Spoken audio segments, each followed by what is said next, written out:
mbokk yi salaamaaleykum maa ngi leen di nuyu yéen ñëpp ku nekk ci sa tur ak ci sa sant di rafetlu seen ànd ak ñun di commencer par jégalu leen ci retard bi comme nu ma ko waxee woon démb ak tey yëpp dama nekk en déplacement donc Afrique du Sud dafa am benn forum bi nga xam ne moom lañ nekk di def donc dama yéex a quitté fu ma nekkoon ce qui implique que bu ma egsi aussi puisque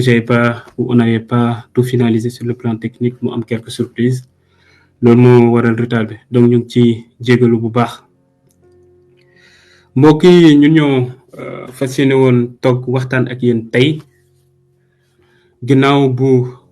l'honorable député Thierno Alassane Sall defee benn sortie tey ne day wax ci dossier bu ñuy dippee Azer Ao Power ñu bëri sax ñu ngi ma doon message di naan jarul peut-être ñuy tontu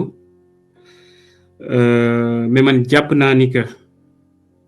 ñun dañoo am benn devoir de redevabilité vis-à-vis du peuple sénégalais ba tax na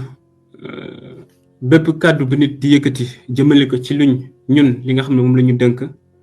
day wax souvent ñuy gën a indi ay leeral gaa de tous les jours lañ koy mën di def parce que am na yenn yi nga xam ne jar nañ ne jàpp ko mais puisque Wolof Njaay moo wax ni que seytaane waxul dëgg mais yàq na xel ba tax na à chaque fois duñu tàyyi di leeral di expliquer exactement ce qui s'est passé alors tey ci point de presse bu mu def xawma sa lecture parce que il a fait que ñëw lire benn texte bu mu def am na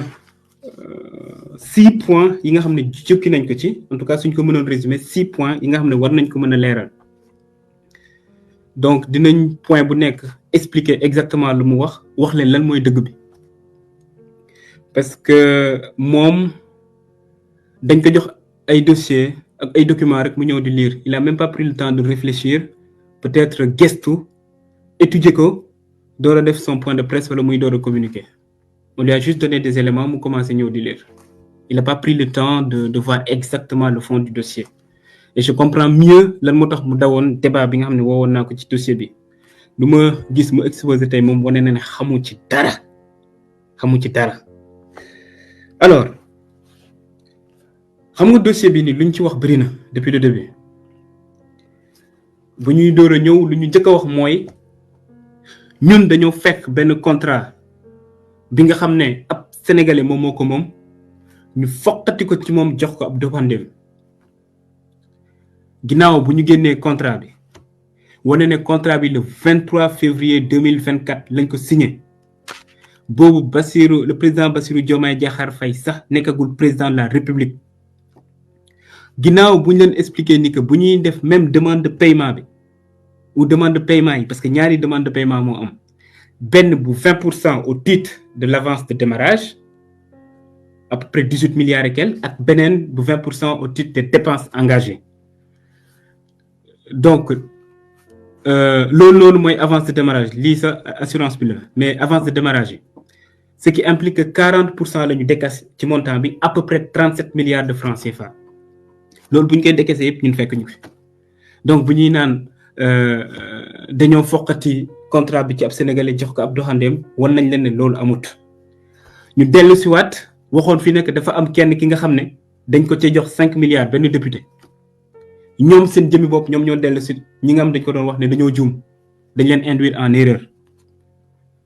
barki démb aussi gisaat naa benn journal génne ne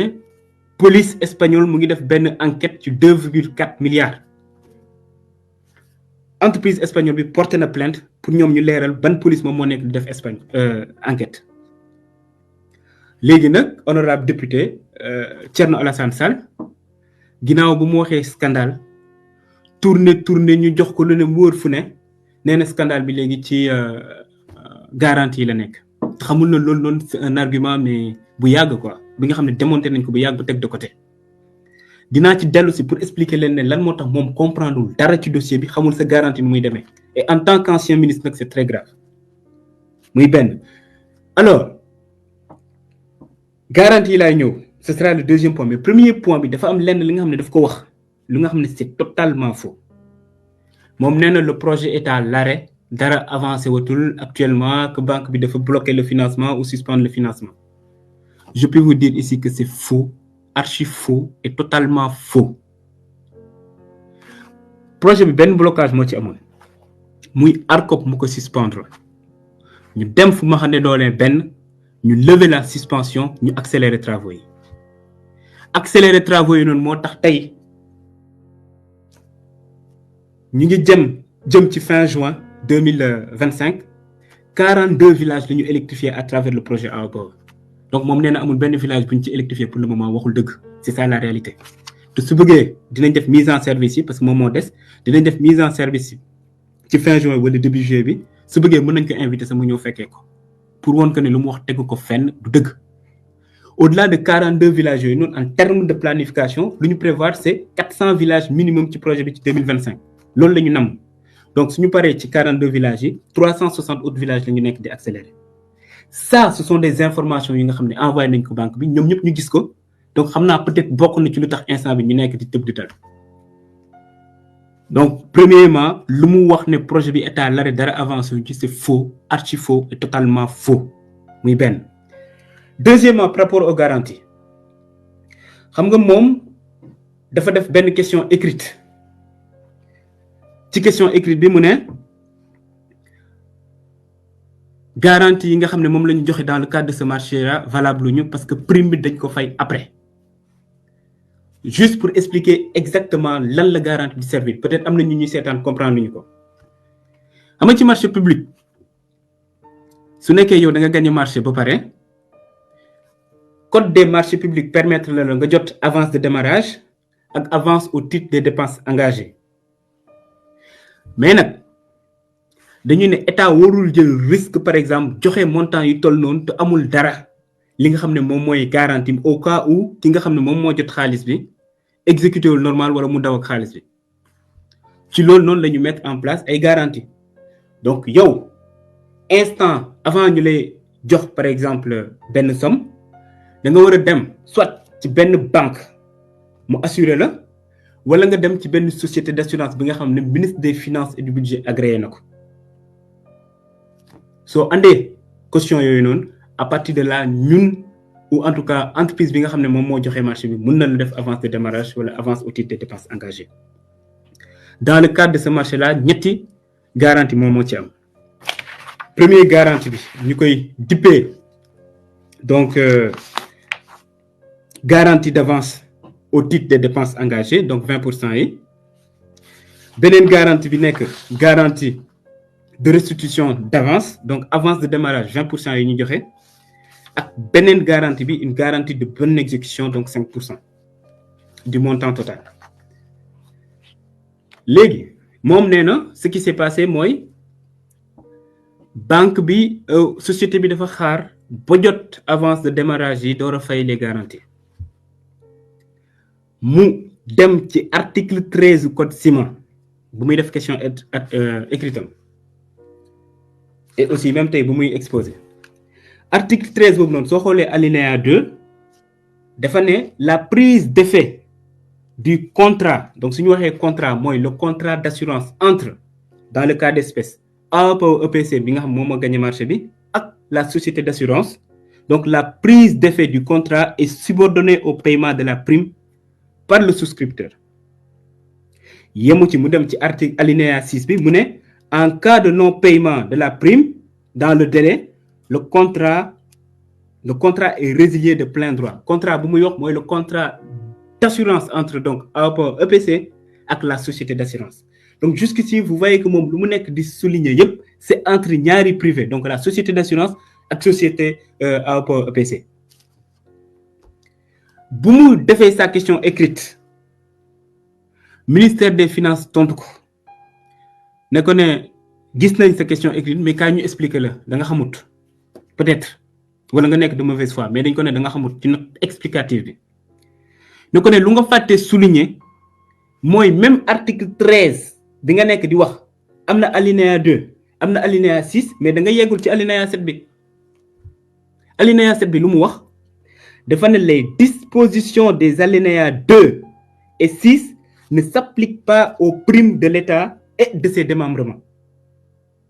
mu ne ci misaal disposition article alinéa 6 bi ak 2 bi nga xam ne moom la bind ci question écrite ne s'applique pas su nekkee risque bi nga xam ne état bi daf ko jël wala démembrement état yi mu ne pour l'État et ses démembrements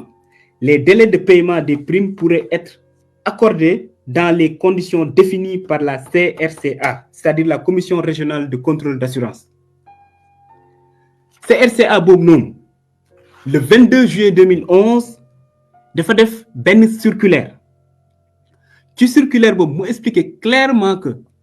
dans le cadre de marché ou en tout cas des risques yi nga xam ne état la wala démembrement état am nga délai wu 180 jours am nga délai wu 180 jours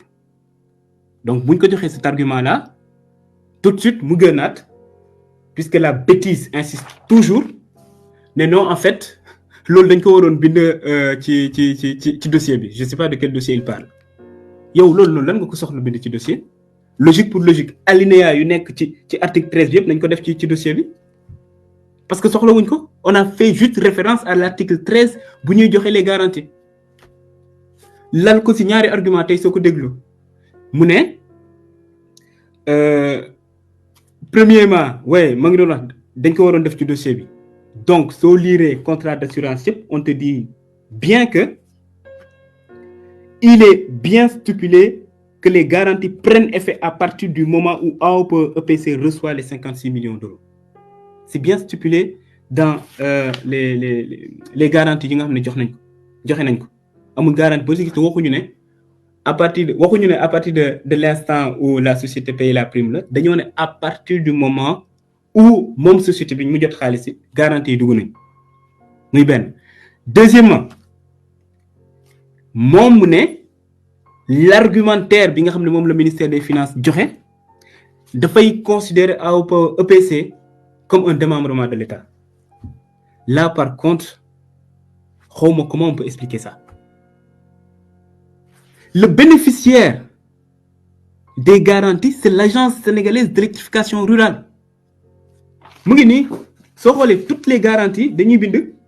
bénéficiaire l'agence sénégalaise d'électrification rurale mën ngeen ko gis le bénéficiaire c'est l'agence sénégalaise d'électrification rurale 3 garanties yëpp parce que agence sénégalaise d'électrification rurale moom moo nekk un démembrement de l'État bu nekk di jël risque gi xam nga mooy lan mooy décider fay 20% au titre d'avance de démarrage à une société ak beneen 20% au titre des dépenses engagées donc moom moo nekk di jël risque c'est le bénéficiaire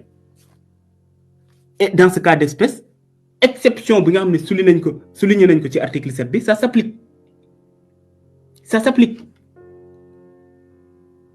donc yow su nekkee mënoo comprendre loolu en tant qu'ancien ministre de la République c'est très problématique nekkoon nga directeur général nekkoon ministre de la République ne tu peux pas comprendre en fait nan la ñuy suñu exécuter un marché comment ça marche avec les garanties donc pour répéter le bénéficiaire c'est agence sénégalaise d'électrification rurale moom moo nekk di jël risque di joxe donc waxuñu ne le souscripteur su nekkee le souscripteur mooy jël risque moom la ñuy jox exception fii nii lu muy confondre mooy le souscripteur ak le bénéficiaire kuy jël risque ak le souscripteur oui c'est AOPE EPC mais le bénéficiaire donc ku nekk di jël risque c'est l'agence sénégalaise d'électrification rurale xanaa nag doon agence sénégalaise d'électrification rurale nekkul un démembrement de l'État agence sénégalaise d'électrification rurale moom moo nekk maître d'ouvrage délégué du ministère de l'énergie bi nga xam ne yow yaa ko jiite woon mënoo ne du ab démembrement État donc c'est pour dire que argument boobu noonu taxawul donc xamul lu muy wax muy benn deuxièmement tey gis naa ko mu resté longtemps di souligner réponse yi nga xam ne DG Sonac joxoon na ko ARCOP ce qui s'est passé mooy bu waa AOPE sénégalais defee dénonciation au niveau de l'ARCOP donc ci commission régulière ci comité bi bu ñu defee seen dénonciation ne en réalité AOPE EPC dafa xaar ba jot xaalis door a fay c'est le même argument que le député Thierno Alassane Sall est en train d'utiliser actuellement waa ARCOP saisir DG Sonac bi pour laaj ko ne ko ne mën nga ñu wax ndax avant lañ ko far waaye après mu ne leen sama relation ak sama client seen yoon nekku ci kii man ak moom ñu ngi liggéey depuis 2018 dañoo signé man ak moom un protocole en mars 2018 marché yu mu am ci sous-région yëpp man maa ko koy assuré marché bu nekk Sénélec actuellement ñu koy exécuté man maa ko assuré marché yu mu am Ouganda Rwanda partout en Afrique man maa ko assuré donc lu seyoon si suñu relation contractuelle DG bi tontuwaat ne ko jox naa la délai 48 heures xaw ma 72 heures su nekkee yow dellu si pour wax ma exactement ce qu'il en est parce que loolu noonu mën na annuler marché bi DG Sonac bi répété waat lu mu ko waxoon ba pare ne ko yow yaa wax ne lii nii mën na annuler marché bi ou en tout cas dafa am benn disposition bu ma violé wax ma ban article la violé keroog la ARCOP gëj a tontu parce que effectivement mënul wax ban article la violé te ñàkk xam mais am na ay jurisprudence yu bëri ci am ci affaire assurance c'est-à-dire yow su nekkee tàmm nga di liggéey ak société bi am na benn conférence ou conseil des ministres bu ñu defoon Paris dans le cadre des assurances c'était en 2006 où il était dit clairement que il est loisible à l'assureur d'accorder sa garantie en dépit de non-paiement de la prime, notamment pour les contrats à tacite reconduction. Ainsi, l'alinéa 3 de l'article 13 du Code d'assurance laisse la latitude à l'assureur de suspendre ou non sa garantie en cas de non-paiement de prime. Donc, c'est pour dire que mon DG Sonac bi, il a compris clairement que mënoo ko téye fenn sur le plan juridique et que ñu ko nekk di ko wax ci affaire prime dañoo xamut loolu rek moo leen dal. ñàkk a xam et di nekk di chercher la petite bête et là ce que ça montre mooy ci marché bi amuñu fenn fi nga xam ne mën na ci sukkandiku pour naan am na benn article bu ñu violé wala ci procédure yi am na leen li nga xam ne jaaru ci yoon donc ñu nekk di jëfandu léegi ci ay garantie pour nee na ok il faut ñu stopper marché bi donc loolu moo nekkoon leeral ñu mu bëggoon andi par rapport à garantie yi te ça puisque là live laa nekk suñu paree ku nekk di gérer live bi Ousmane Noreyni Gueye mën na afficher su nekkee am ngeen ay questions yu leerul li nga xam ne c'est pas clair ci dossier bi par rapport à garantie mën naa jël 3 à 4 voire 5 questions tontu ci muy ñaar ñetteelu point bu mu soulever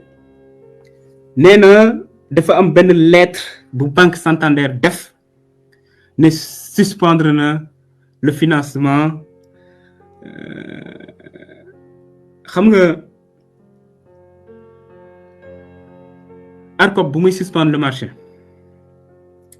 boobu jëm nañu wër ci affaire code ciment ak leneen pour sukkandiku fa suspendre marché bi jàllut ñu ne dañoo sukkandiku ci lettre bu ñu jot le 30 septembre bu leen naan banque bi suspendre na financement bi ñu sukkandiku ci ne ok bon léegi mën nañ suspendre marché bi man jour bu ñu jotee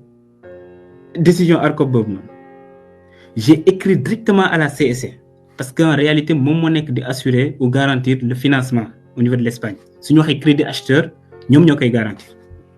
bind leen laaj leen ñun def nañ ak yéen benn réunion ñun ASER AOPA EPC CSC ak Banque Santander ci réunion boobu noonu tout se passait bien il n'avait jamais été question de suspendre quoi que ce soit comment se fait-il moins de 2 semaines après ñu jot benn lettre bi nga xam ne dafa ne dañoo suspendre financement le même jour la ma CSC tontu ne ma ne moom mosul gis lettre yëgul lettre te mosul suspendre financement il s'en tient à la réunion qu'on avait faite où on a un compte rendu bi nga xam ne c'est public yemuñ ci loolu noonu le secrétaire général du gouvernement recevoir le DG de la banque laajte ko qu'en est-il de lettre bi nga xam ne da ngeen ko def DG banque bi expliqué ne non il a jamais été question de suspendre le financement lu ñu suspendre c'est plutôt les décaissements te xamuñu décaissement yooyu man maa demandé ñu suspendre ko yaa xayti man maa egsi ou ñun ñoo egsi ci benn direction fekk ñu signé contrat fekk ñu joxe déjà 40% d'avance de démarrage te marché bi commencé gul man maa def benn note ne bu kenn commencé marché bi tant que xoolaatuñ ko de A à Z renégocier ko door a avancer ma ne léegi nag puisque entreprise espagnole bi jot na xaalis ba pare nañ suspendre tout décaissement jusqu'à ce que ñu exécuter ba nga xam ne au moins atteindre nañ ci limite contrat bi nañ ko stipuler par rapport au décaissement yi nga xam def nañ ko notamment les 20% au titre des dépenses engagées et aussi ci prorata par rapport aux 20% d'avance de démarrage ñu door a mën a demander waat beneen décaissement loolu yëpp ñu tënk ko ci ab compte rendu c'est-à-dire compte rendu bi ko gis tey dina gis ne man maa demandé ñu suspendre décaissement bi donc il s'en est tenu à ça lettre bi loolu la doon wax ñu jël lettre bi nag génnee ko naan waaye banque bi nee na dafa suspendre financement banque bi ne ci boppam moom c'est un problème de français mësul suspendre financement donc lettre bu mu bind pour wax loolu noonu moom la ñuy yóbbu au niveau de la Cour suprême pour wane ne il a jamais été question de suspension de financement Cour suprême décidé lever la suspension ñun ñu commencé travaux yi donc lettre bu nga nekk di génn c'est ça beneen affaire bi mooy utilisation fonds bi xam nga lii aussi day témoigner en quelque sorte xamoo marché public man je sais vraiment pas su nekkee yow vous avez vraiment été ministre wala directeur général wala mos nga exécuter marché sooy exécuter marché chaque 3 mois da nga war a def benn rapport expliquer exactement fan nga toll banque bi dafa am ñi nga xam dañuy ñëw tout le temps di ko auditer pour xool financement yi nga xam ne yor na ko ndax mu ngi leen di topp normal donc il est obligé à chaque fois di demander foo leen ci toll et ça yoo ko demandé AOPA EPC première fois bu nga ko demandé def ko ne le DG de l'ASER moom moo bloqué le projet oui instant boobu man maa ñëw ne on stoppe le projet le temps ñu xool lépp muy benn deuxième fois bu mu ko demandé dafa ne actuellement ARCOP moo ko bloqué et c'était ça la réalité ARCOP moom moo suspendre le marché donc on pouvait pas avancer troisièmement compte bi nga xam ne moom moo nekk ci banque Santander c'est pas le compte du projet soo liiree bu baax te ci lettre boobu noonu pour expliquer gis nga même garantie bu ñu nekkee di ko wax ñun on a fait une lettre adressée ko à la société Sonac ci lettre boobu noonu dañ ko ne monsieur le directeur général dans le cadre du marché ASER AOPA EPC bu ñu approuvé le 23 février 2024 la Sonac a délivré à la société AOPA EPC les garanties numéro tel, les 3 garanties, respectivement au titre de la restitution d'avance, des dépenses engagées et de la bonne exécution. N'est que compte tenu la question de la validité des garanties délivrées par la Sonac, sans paiement des primes au montant de la souscription, a été soulevée dans la dénonciation ou dans une dénonciation à l'ARCOP. Compte tenu de la nécessité de nous entourer des procédures permettant la bonne exécution du marché, je vous saurai gré de nous édifier au sujet de la validité de ces garanties. Veuillez agréer, Monsieur le Directeur général, l'assurance de notre considération distinguée. Directeur général du Sonac tontuñu à Monsieur le Directeur général de l'Agence sénégalaise d'électrification rurale. Monsieur le Directeur général, nous vous marquons la réception ce 30 octobre 2024 ou ce 30 octobre 2024 de votre correspondance citée en référence par laquelle vous nous interrogerez sur la validité des garanties émises par notre compagnie au bénéfice de votre agence dans le cadre du marché tel du 23 février 2024 qui vous lie à la société AOPA EPC. À ce sujet, nous avons l'avantage de vous confirmer l'authenticité et la validité de ces différentes garanties émises par notre compagnie à la demande de AOPA EPC au bénéfice de votre agence. Concernant les primes afférentes à ces garanties, elles ont été régulièrement payées par AOPA EPC. Comme nous l'avons déjà précisé à l'ARCOP, qui nous avait saisi sur la question, le paiement de la prime n'influe pas sur la validité des garanties. Nous vous transmettons nos réponses adressées à ce propos à l'autorité de régulation. Veuillez agréer, Monsieur le Directeur général, l'expression de notre meilleure considération. Donc, yow, lu nga bëgg a vérifier mooy est-ce que man xaalis ba ma fay ba pare su nekkee ki nga xam ne jot na ko exécuté wul marché bi normal wala mu daw ak xaalis bi am naa possibilité jëlaat sama xaalis loolu nga bëgg a vérifier parce que c'est ça la quintessence des garanties ki nga xam ne moom moo la jox garantie yooyu ne la ne oui maa joxe garantie elles sont authentiques et valides yow lu nga nekk de c'est-à-dire loo ci waxate parce que tey xam nga ne marché bi 56 millions d'euros moom nga décaissé moom assurance bi cautionné na ko jusqu'à 63 millions d'euros donc su exécuté on fait appel à la caution jëlaat xaalis bi c'est tout ba tax na xaalis bi dem na fële ñoom bu ñu koy génnee fekk ñu fi ñun la seule chose bu ñuy demander mooy ñu exécuter normal te nag lii day tax ma expliquer leneen le fait que ñu ñëw di ñu naan violer nañ tel article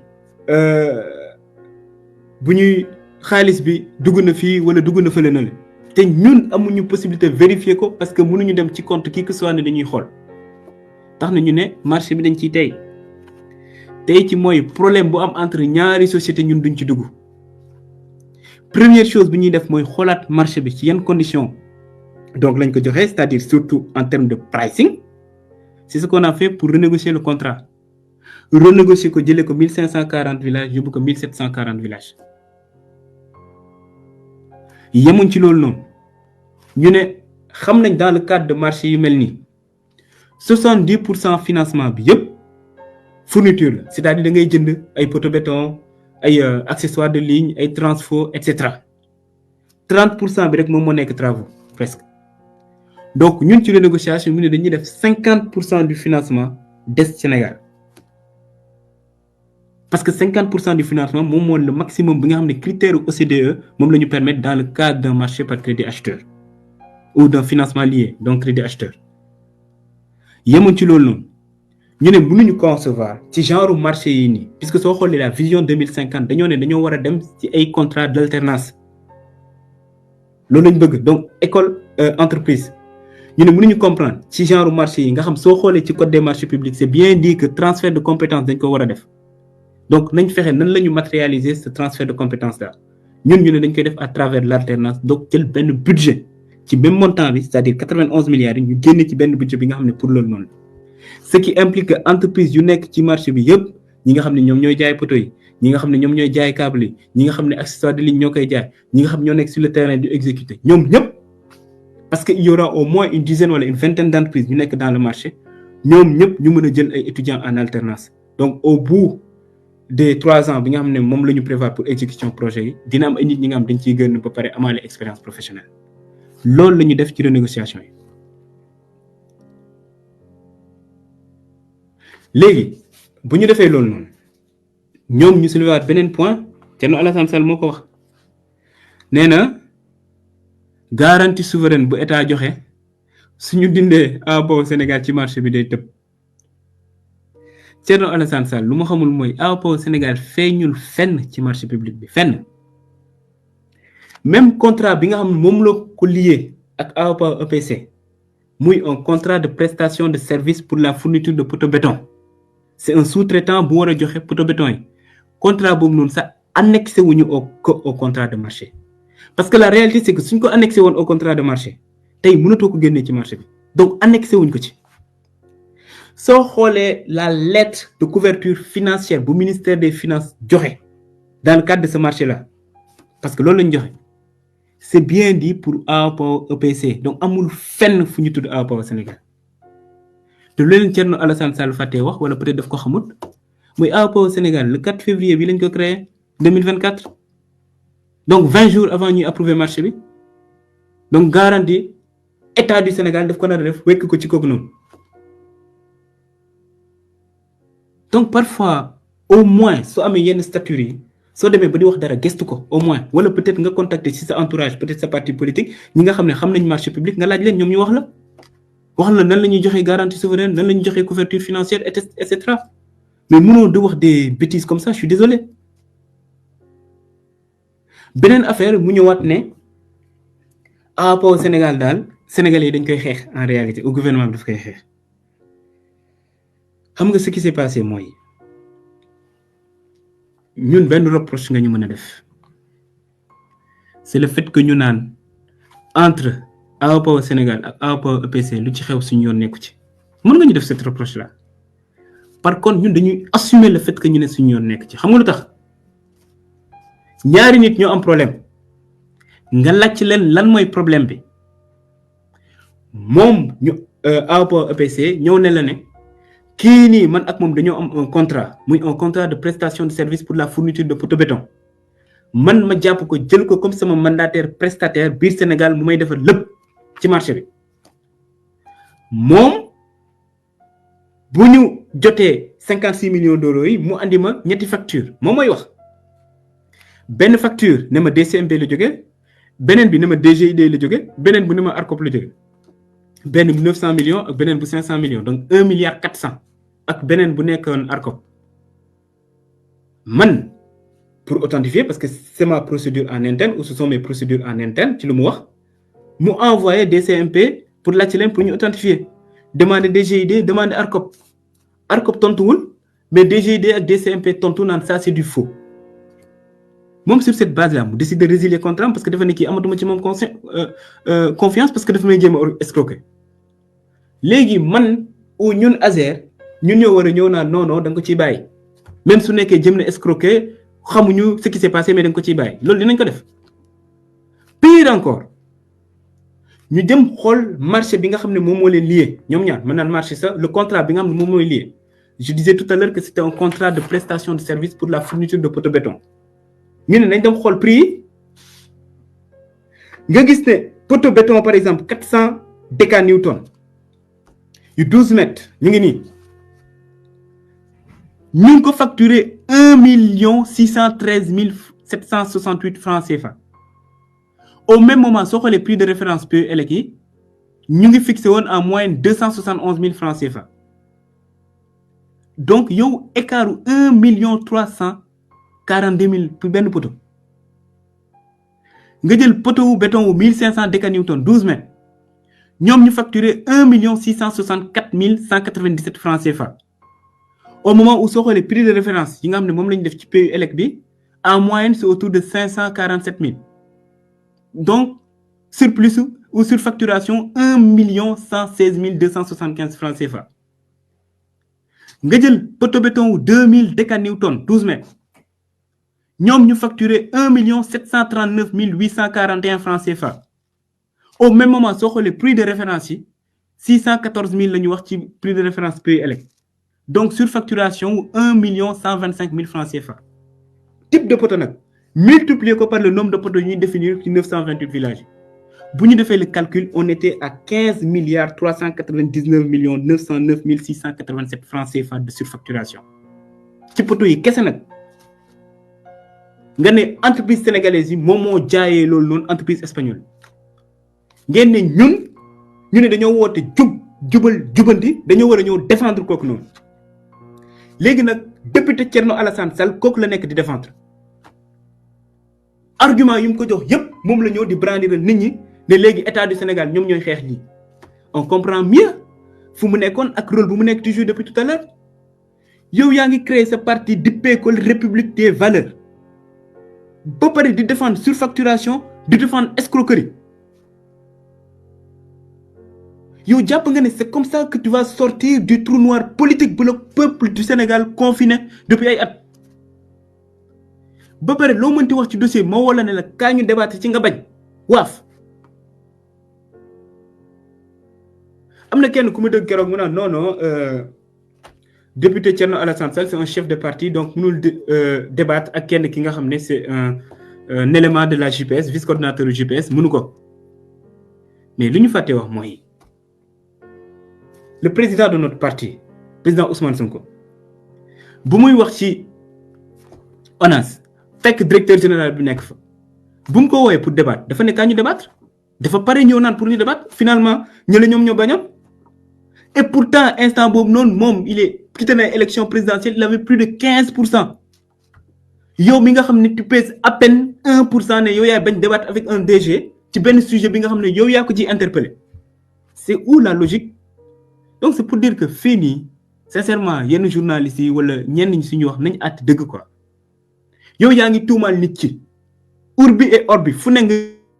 yu tuumaal naan scandale dafa am ki nga xam ne moom ngay tuumaal ne la kaa ñu débat ci nga bañ lan mooy logique bi léegi ma ne ko ok peut-être da nga xamul dara ci dossier bi wala dañ la induire en erreur léegi kaa ñu débattre yow ci sa dossier mooy le dossier OS Minan bi nga xam ne yow ba ngay nekk ministre la am buñ la falee ministre après la ñu signé ce contrat là un contrat bi nga xam ne 1144 localités lañ ci waroon électrifier instant bu may wax ak yow nii 368 villages rek la ñu électrifier projet bi bloqué na depuis ay at sur les 60 milliards 45 ou plus de 45 milliards décaissé nañ ko ba pare 45 milliards juste 368 villages fu xaalis bi dugg ba pare ñu noté ci ay irrégularités yu bëri bokk na ci irrégularités yi instant bi nga xam ne par exemple ñu ngi joxe avance de démarrage bi kenn budgétisé wu ko woon ASER instant boobu noonu parce que fin 2015 la ñuy joxe avance de démarrage bi instant boobu noonu bu ñu ñëwee ASER comptable nee nañ leen mënaguñu décaisser parce que il faut ñu budgétiser ko Farba Ngom moom moo jóge fële ñëw mettre la pression en tout cas liggéey ak ñoom nekk fa di wax ba finalement ñu door a def décaissement yi le même jour dem au niveau de la banque bloquer compense yi parce que c'était la fin de l'année pour ñu décaisser xaalis bi le même jour même Farba Ngom boobu moom moo la accusé yow ne la ne yow Thierno Alassane Sall bu ngay nekk ministre de l'énergie am na li nga xam ne sëkk nañ ko man ak yow nga jël xaalis man ma jël xaalis ma soog ko ci porter plainte donc ñun suñu ñëwee fekk dossier bu mel nii suñu xel day ñaaw loolu laa la wax dama bëgg ñi ñëw débattre peut-être nga expliquer ma lan moo tax projet bi bloqué yow en tant que ministre de l'énergie de l'époque instant bu ñuy def dossier bi vous étiez acteur kenn mosu la dégg nga wax ci dossier boobu noonu masta am et pourtant c'est un grand scandale puisque amoo xam-xamu débattre ci dossier AOPO bi parce que xamoo ci dara parce que tey nu ma la gisee ngay lire li dañ lay jox ay dossiers rek filtré woo sa ñëw lire léegi peut-être OS Minan bi puisque yow yaa ko structuré ou en tout cas yaa fi nekkoon bu ñu koy def instant boobu yow yaa nekkoon ministre parce que soo ma ne xamoo ci dara nag en tant que ministre ce sera très grave munoo nekk un ministre ci sa ay direction yi nga xam ne sous sa si sa tutelle la nga ne xamoo lu fay xew là ce serait catastrophique léegi comme xam nga nu mu demee kaay ñu waxtaan ci man loolu foo laa la woo mbokk yi lii laa ñëwoon pour partager ak yéen donc peut-être am na leen li nga xam ne leerul di jégalu aussi ci instabilité connexion bi le fait que ma nekk hors du Sénégal moom moo tax parce que su ma sañoon dama naroon def benn point de presse où damay c'est-à-dire ma jàkkaarloo ak journalistes yëpp sénégalais yëpp wax mu gën a leer mais la condition yu ñu sorteem bi fekk moom moo tax mais newoon nañ du ñu bàyyi mu fanaan su waxee ñun le même jour dañoo war a ñëw expliquer aux Sénégalais exactement ce qu'il en est ñu ngi leen di sant di leen gërëm ci déglu bi di jégalu encore une fois ci retard bi ak ci instabilité connexion bi je vous remercie pour votre aimable attention